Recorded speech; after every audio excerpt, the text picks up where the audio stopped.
देश का आम बजट आ चुका है। इस बजट से आपको क्या मिला है, कितनी राहत मिली और किन किन चीजों पर फोकस किया गया है, आसान भाषा में इस रिपोर्ट में दिखाऊंगी। लास्ट तक जरूर देखना। नमस्कार, मैं हूं आपके साथ ममता तिवारी और आप देख रहे हैं न्यूज 18 का डिजिटल प्लेटफॉर्म। वित्त मंत्री निर्मला सीतारमण ने नवी बार आज बजट पेश किया है। वित्त मंत्री निर्मला सीतारमण ने अपने नाम ये एक और इतिहास रच दिया है। वित्त मंत्री निर्मला सीतारमण ने संत रविदास का नाम लेकर भाषण शुरू किया।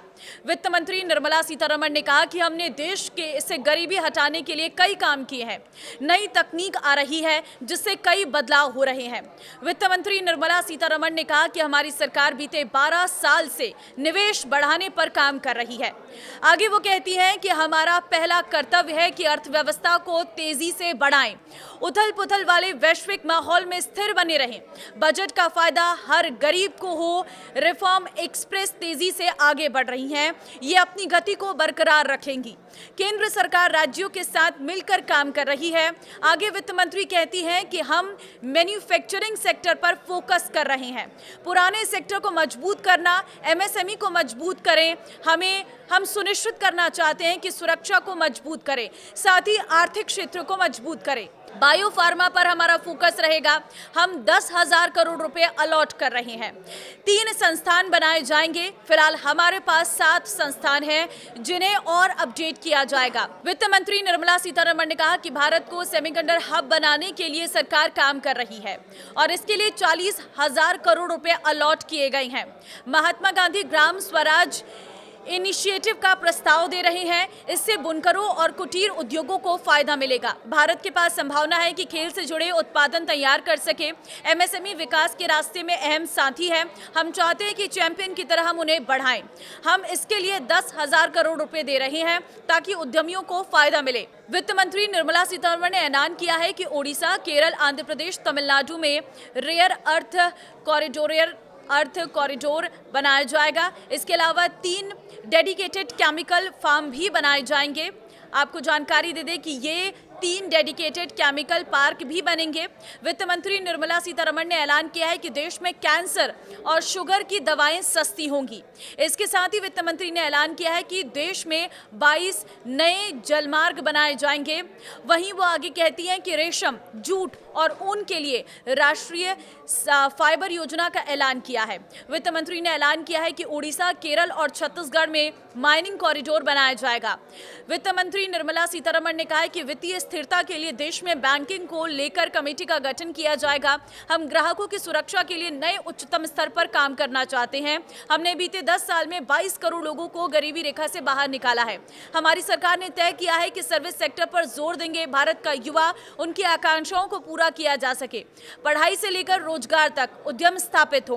केंद्रीय वित्त मंत्री निर्मला सीतारमण ने बजट में दिल्ली, वाराणसी समेत 7 हाई स्पीड रेल कॉरिडोर का ऐलान किया है।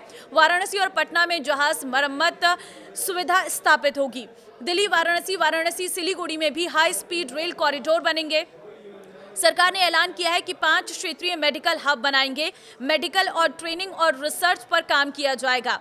मेडिकल सुविधाएं आसानी से उपलब्ध कराएंगे। यह हब विविध तरीके से रोजगार के मौके बनाएंगे। इसमें स्वास्थ्य क्षेत्र से जुड़े लोग होंगे। वित्त मंत्री निर्मला सीतारमण ने 3 नए all India institute of medical sciences AIIMS बनाने का ऐलान किया है। वित्त मंत्री निर्मला सीतारमण ने ऐलान किया है कि उच्च शिक्षा संस्थानों के लिए हर जिले में गर्ल्स हॉस्टल बनाए जाएंगे। खगोल विज्ञान को बढ़ावा दिया जाएगा। 20,000 युवाओं को टूरिज्म के लिए गाइड के लिए ट्रेंड किया जाएगा। कंटेंट क्रिएटर लैब को स्थापित किया जाएगा। सरकार चाहती है कि साल 2047 तक सर्विस सेक्टर की 10% भागीदारी हो। आगे वित्त मंत्री ने कहा है कि 2026-27 में मैं पब्लिक कैपिटल एक्सपेंडिचर को बढ़ाकर 12.2 लाख करोड़ रुपए करने का प्रस्ताव रखती हूं। उन्होंने कहा है कि हम 5 लाख से अधिक आबादी वाले शहरों यानी टियर 2 और टियर 3 शहरों में इंफ्रास्ट्रक्चर का विकास जारी रखेंगे। वित्त मंत्री ने कहा कि डेयरी और मुर्गी पालन को मजबूत करना चाहते हैं। कृषि के क्षेत्र में उत्पाद हासिल कर सके, उत्पादों की विविधता को बढ़ाया जा सके, रोजगार के नए मौके बन सके। चंदन, नारियल और काजू से अच्छी कमाई होती है। नॉर्थ ईस्ट इलाके में बादाम, मूंगफली को आगे बढ़ाना चाहते हैं। नारियल के क्षेत्र में भारत सबसे बड़ा उत्पादक है। 3 करोड़ लोग इस पर निर्भर है। इसके लिए हम इस पर पर प्रस्ताव दे रहे हैं। हम इसमें मदद करेंगे। मुख्य नारियल उत्पादक राज्यों में स्थापित करेंगे। काजू और कोको को प्रस्तावित करेंगे। हम इसमें आत्मनिर्भर हो सके। निर्यात की दिशा में हम तेजी से आगे बढ़ें। चंदन की बात करें तो सांस्कृतिक और सामाजिक हिस्सा है। चंदन की खेती को बढ़ावा मिल सके, चंदन के गौरव को फिर से पुराना गौरव मिल सके। लखपति दीदी की योजना कामयाब रही। क्रेडिट से जुड़ा रोजगार स्थापित करने में आगे बढ़े। स्वरोजगार की स्थापना वो कर रही हैं। हम दिव्यांगजनों को मजबूत करने की योजना में अलग अलग सेक्टर में उनकी संभावनाएं तलाश रही हैं। जिन क्षेत्रों में उन्हें मौका मिल सकता हो वो दिलाएंगे। कृत्रिम अंग मैन्युफैक्चरिंग में एक संस्था की स्थापना की जाएगी। केंद्रों को मजबूत करेंगे। मानसिक स्वास्थ्य को लेकर बड़ा ऐलान करते हुए उन्होंने कहा है कि मेंटल इंस्टीट्यूट को मजबूत किया जाएगा। जिला अस्पतालों को अपडेट किया जाएगा। वहां इमरजेंसी वार्ड बढ़ाए जाएंगे ताकि लोगों को फायदा मिल सके। 16वें वित्त आयोग ने अपनी रिपोर्ट राष्ट्रपति को सौंपी थी। उनकी सलाह को स्वीकार कर लिया है। हम 1.4 लाख करोड़ रुपए हम 2026-27 में राज्यों को दे रहे हैं, जिसमें ग्रामीण और शहरी क्षेत्रों से जुड़े विकास के लिए हैं। वित्त मंत्री निर्मला सीतारमण ने ऐलान किया है कि नॉर्थ ईस्ट राज्यों में बुद्ध सर्किट बनेगा। ये सर्किट अरुणाचल, सिक्किम, असम, मणिपुर, मिजोरम और त्रिपुरा में होगा। बात गेमिंग सेक्टर की करें तो गेमिंग सेक्टर में 10 लाख से अधिक प्रोफेशनल्स को हायर किया जाएगा। एक नया कंटेंट क्रिएटर लैब का सेटअप किया जाएगा। इसके जरिए लोगों को कंटेंट क्रिएशन सिखाया जाएगा। क्रिएटर इकोनॉमी बूमिंग है। डिजाइन एजुकेशन के लिए नेशनल डिजाइन स्कूल खोले जाएंगे। वित्त मंत्री ने भारत के एनिमेशन, विजुअल इफेक्ट्स, गेमिंग और कॉमिक ABGC सेक्टर को बढ़ावा देने के लिए देश के 15,000 सेकेंडरी स्कूलों और 500 कॉलेजों में कंटेंट क्रिएटर लैब स्थापित करने की घोषणा की है।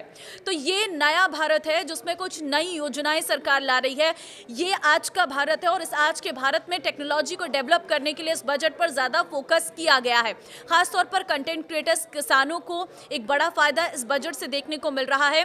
जो चंदन का कारोबार करते हैं उन्हें बड़ा फायदा होगा और जो लोग इस वक्त कंटेंट क्रिएटर्स हैं उन्हें कहीं ना कहीं सरकार ज़्यादा बढ़ावा दे रही है, ताकि और जो सरकार की योजनाएं हैं, सरकार की विविधता है और जो हमारी बाकी की चीज़ें हैं, संस्कृति है, उन सब चीज़ों के बारे में कंटेंट क्रिएटर्स एक प्लेटफॉर्म के माध्यम से लोगों को अवेयर कर सकें।